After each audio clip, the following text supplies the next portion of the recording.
샬롬. 오늘도 하나님 말씀 앞에 나오신 여러분 환영합니다. 우리 함께 기도하겠습니다. 하나님, 오늘도 우리에게 귀한 하나님의 말씀을 주시니 감사합니다. 이 말씀을 통해서 우리의 영혼이 오늘도 풍성한 하루를 보낼 수 있고 은혜 충만한 하루를 보낼 수 있도록 이 시간부터 역사해 주시옵소서.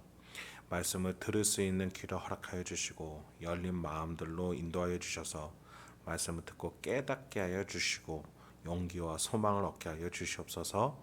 예수님의 이름으로 기도했습니다. 아멘. 오늘 함께 살펴볼 말씀 사무엘상 4장 12절에서 22절, 사무엘상 4장 12절에서 22절까지 함께 살펴보도록 하겠습니다. 오늘도 성취하신 우리 주님을 찬양합니다. 계속해서 하나님의 은혜의 원리로 오늘 본문을 흘러갑니다. 특히 하나님의 나라에 다스리는 자리가 누구에게 어울리는지 계속해서 이야기해왔죠. 엘리 가문은 그런 점에서 어울리지 않기에 쫓겨나게 됩니다. 오늘 본문에서 보니 모두 죽음을 맞이하게 돼요.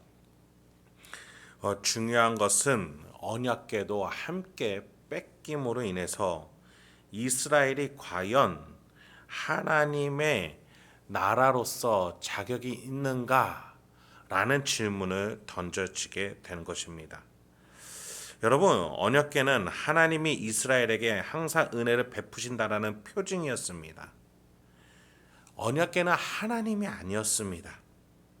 이스라엘 백성들은 언약궤를 가지고 전쟁을 할 것이 아니라 왜 자신들이 전쟁에서 실패하는가, 그 질문을 던짐으로 인해서 우리가 하나님께 멀리 있구나, 하나님의 도움을 구하지 않았구나 라고 깨달아야 했습니다. 그런데 그들은 지난 시간에 우리가 살펴본 바와 같이 언약궤가 물리적으로 가까이만 있으면 도움을 받는다라고 생각을 했죠. 마음에서 하나님께 가까이 있어야 되는데 물리적인 것으로만 생각을 했던 겁니다. 이것은 우상 숭배적인 또 세속화된 시선이고 세계관이었습니다. 그렇게 하나님을 제멋대로 오해했던 것이죠. 그리고 그것이 엘리 가문, 제사장 가문과 함께 이스라엘의 영적인 타락상이었습니다. 그 결과 엘리 제사장을 비롯해서 이스라엘까지 모두 죽임을 당하고 전쟁에서 패배하는 결과를 맞이하게 됐던 것입니다. 그렇습니다. 언약궤 중요합니다. 그런데 더 중요한 것은 언약궤가 무엇을 의미하는가? 하나님은 나와 함께 계신다. 그래서 나는 하나님께로 돌아가야 된다. 이 사실임을 잊지 마시기 바랍니다. 본문 보겠습니다. 12절부터 15절입니다. 당일에 어떤 베냐민 사람이 진영에서 달려나와 자기의 옷을 찢고 자기의 머리에 티끌을 덮어쓰고 실로에 이르니라. 그가 이를 때는 엘리가 길 옆 자기의 의자에 앉아 기다리며 그의 마음이 하나님의 궤로 말미암아 떨릴 즈음이라. 그 사람이 성읍에 들어오며 알림에 온 성읍이 부르짖는지라. 엘리가 그 부르짖는 소리를 듣고 이르되 이 떠드는 소리는 어찌 됨이냐. 그 사람이 빨리 가서 엘리에게 말하니 그때에 엘리의 나이가 98세라. 그의 눈이 어두워서 보지 못하더라. 엘리는 이전에 한 선지자로부터 심판당할 것을, 그리고 두 번째로 사무엘을 통해서도 또 심판 메시지를 받았었던 사람이었죠. 계속해서 그럼에도 불구하고 회개하지 않았고 그 상태를 그대로 유지했던 엘리였습니다. 왜냐하면 당장 심판이 내려지는 것이 아니기 때문에 마음에서 불안감을 가지고 있지만 눈에 보이는 것이 평안하니 그대로 있었던 것이지요. 그러나 점점 상황이 느껴지기 시작합니다. 이스라엘이 첫 번째 전쟁에서 패배했다는 소식을 듣고서 그는 긴장하기 시작합니다. 그리고 두 번째, 갑자기 아들들이 언약궤를 가지고 전쟁터로 나간다라고 하니 더 벌벌 떨기 시작합니다. 지성소를 담당하는 고앗 자손이라 언약궤에 손을 대었지만 죽지는 않았습니다. 그러나 엘리의 영혼은 무언가 잘못되어 가고 있음을 직감하며 떨게 됐던 것이죠. 그리고 마침내 한 사람으로부터 소식이 들려옵니다. 엘리는 왜 그러느냐라고 빨리 소식을 전해달라고 합니다. 마치 사형 집행을 앞에 두고 벌벌 떠는 사람처럼 긴장하고 있는 그의 모습입니다. 16, 18절로 이어집니다. 그 사람이 엘리에게 말하되 나는 진중에서 나온 자라 내가 오늘 진중에서 도망하여 왔나이다. 엘리가 이르되 내 아들아 일이 어떻게 되었느냐. 소식을 전한 자가 대답하여 이르되 이스라엘이 블레셋 사람들 앞에서 도망하였고 백성 중에는 큰 살육이 있었고 당신의 두 아들 홈리와 비나스도 죽임을 당하였고 하나님의 괴는 빼앗겼나이다. 하나님의 괴를 말할 때에 엘리가 자기 의자에서 뒤로 넘어져 문 곁에서 목이 부러져 죽었으니 나이가 많고 비대한 까닭이라. 그가 이스라엘의 사사가 된 지 40년이었더라. 전쟁에선 대패했습니다. 큰 살육이 있었어요. 언약궤는 빼앗겼습니다. 두 아들 모두 죽게 됩니다. 그 충격에 권위의 상징이었던 의자에 앉았던 엘리가 뒤로 넘어져 목이 부러지게 됩니다.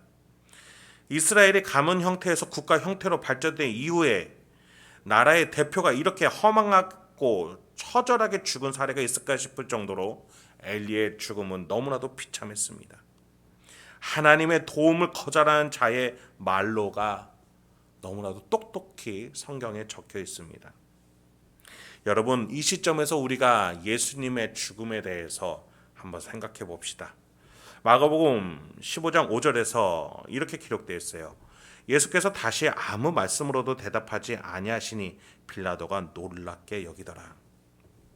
예수는 아무 대답도 하지 않으시고 잠잠히 사형 집행의 순간순간을 지내오시고 그 길로 걸어가셨습니다. 왜냐하면 백성들을 위해 죽음이라는 짐을 짊어지고 희생하시고자 했기 때문입니다.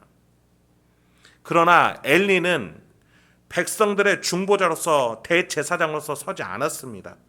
자기 자신과 아들들 가문을 위해서 자리를 지키는 데 급급했던 사람이었습니다. 그래서 본문은 계속해서 엘리가 의자에 앉아 있었다, 권위를 중요하게 여기는 사람이었다는 것을 우리에게 말해 주었죠. 그렇습니다. 엘리는 대제사장으로서 영원한 대제사장 되시는 예수를 따라했던 사람이었습니다. 희생하기 위해서 그 어떤 것에도 떨지 아니하고 오히려 묵묵히 백성들을 돕기 위하고 섬기기 위해서 나가야 했던 사람이었습니다. 근데 그가 하나님의 심판 메시지를 들을 때에도 떨지 않았고 움직이지 않았던 그가 무엇에 떨었습니까? 전쟁에서 패배하고 두 아들이 죽고 언약궤를 뺏김으로써 그 의자에서 넘어졌습니다. 그 사람은 죽을 때까지 자기가 원했던 것들을 잃어버릴 때에 떨었던 사람이었던 겁니다. 여러분, 베드로는 우리는 하나님의 나라의 자녀요, 왕같은 제사장이라고, 거룩한 나라라고 말해주고 있습니다. 우리는 다스리는 자입니다. 우리는 그런 점에서 어떤 다스리는 자, 천국에 어울리는 다스린 자가 되어야 하겠습니까? 오늘 본문은 분명하게 말합니다. 나의 이익과 손익 앞에서 벌벌 떠는 자가 아니라 예수를 따라 사랑하고 섬기기 위해서 얼마든지 낮아질 수 있는 자가 되라고 말이죠. 자기 힘으로 스스로 높아지고자 한 자를 하나님은 고꾸라뜨리시지만 하나님을 따라가느라, 예수를 따라가느라, 성령을 따라가느라 사랑하고 낮아지는 자를 하나님은 반드시 높여주신다고요. 그렇습니다. 오늘도 우리는 하나님의 도움을 구해야겠습니다. 주님, 내가 욕심이 아니라 섬기기 위해서 하나님의 도움이 필요합니다. 낮아지게 하소서, 낮아지게 하소서. 그래서 마침내 하나님이 높이실 것을 내가 믿사오니 주여 내가 낮아질 수 있는 용기를 주소서. 이렇게 기도할 수 있는 저와 여러분이 되길 소망합니다. 19절부터 21절입니다. 그의 며느리인 비느하스의 아내가 임신하여 해산 때가 가까웠더니 하나님의 궤를 빼앗긴 것과 그의 시아버지와 남편이 죽은 소식을 듣고 갑자기 아파서 몸을 굽으려 해산하고 죽어갈 때에 곁에 서 있던 여인들이 그에게 이르되 두려워하지 말라. 네가 아들을 낳았다 하되 그가 대답도 하지 아니하며 관념하지도 아니하고. 엘리의 며느리가 만삭이었습니다. 충격적인 소식을 듣고 갑자기 진통을 느끼고 해산하게 됩니다. 그 출산은 곧 자신의 죽음의 위기로 다가왔습니다. 다행히 아기는 무사히 태어났지만 산모는 충격에 헤어나지 못합니다. 말할 정신도 없고 신경 쓸 틈도 없었습니다. 하나님의 심판 속에서 마음이 공허하고 참담할 뿐입니다. 그러고서 마침내 입을 여게 되는데 아이의 이름은 짓습니다. 21절부터 22절입니다.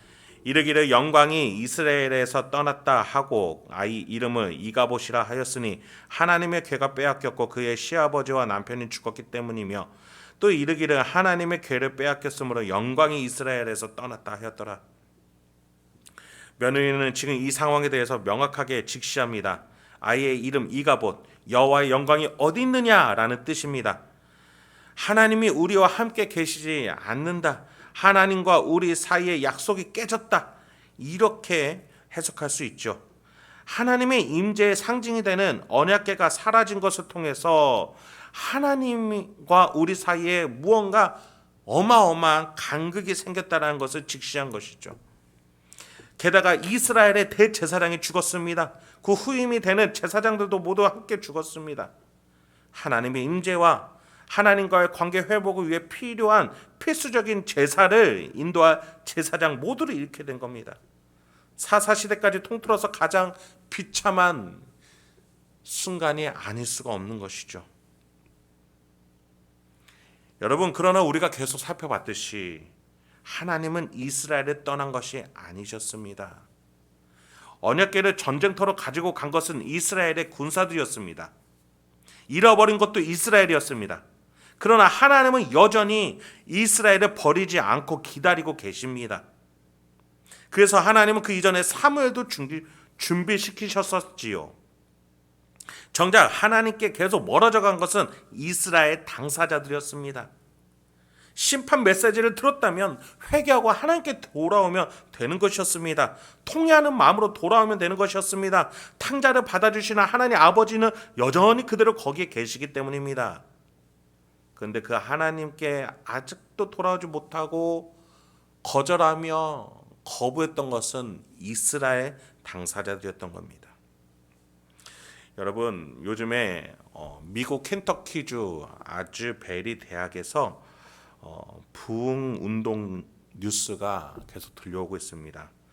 대학교 채플이 시작이 됐는데 며칠 전에 시작이 됐는데 그것이 지금도 끊어지지 아니하고 계속해서 기도하는 자, 회개하는 자, 통회하는 자가 이어지고 예배가 끊어지지 않고 있다고 합니다. 그렇습니다. 주님 다시 오실 그날까지 깨어있는 신부로서 우리도 그렇게 서 있길 소망합니다. 오늘 우리에게 가장 필요한 것은 하나님께 돌아가고자 하는 마음, 하나님의 도움을 구할 줄 아는 그 마음이겠습니다. 그렇게 할 때에 우리의 일상 속에서도 우리의 가정과 직장과 나의 발걸음 속에서도 하나님이 은혜를 계속 부어주시는 것을 확인할 수 있는 부흥이 일어날 줄 믿습니다. 그렇습니다. 지금도 이 시간에도 그 미국 켄터키 주에서 역사하신 하나님이 우리에게도 동일하게 역사하고 계십니다. 중요한 것은 우리의 마음이겠습니다. 하나님께 돌아갈 수 있는 그 마음을 가지고 오늘 하루도 살아가실 때에 하나님이 풍성한 은혜와 열매를 저와 여러분에게도 주실 줄 믿습니다. 함께 기도하도록 하겠습니다. 하나님, 오늘도 우리에게 귀한 하나님의 말씀을 주시니 감사합니다. 주님, 우리의 심령 가운데 그 무엇보다도 하나님과 함께하고자 하는 그 마음들, 하나님께 가까이 가겠다라는 그 마음들로 가득하게 하소서. 주여, 오늘 하루도 우리 성도님들이 가정과 직장과 일상 속에서 살아가실 때에 말하고 결정하고 판단하고 행동하는 그 하나하나 속에서 하나님을 기억하고 예수님을 기억하고 성령 하나님을 기억하게 하여 주시옵소서. 그래서 하나님과 가까이 하며 오늘 하루도 살아가게 하여 주시옵소서. 이 모든 말씀 예수님의 이름으로 기도했습니다.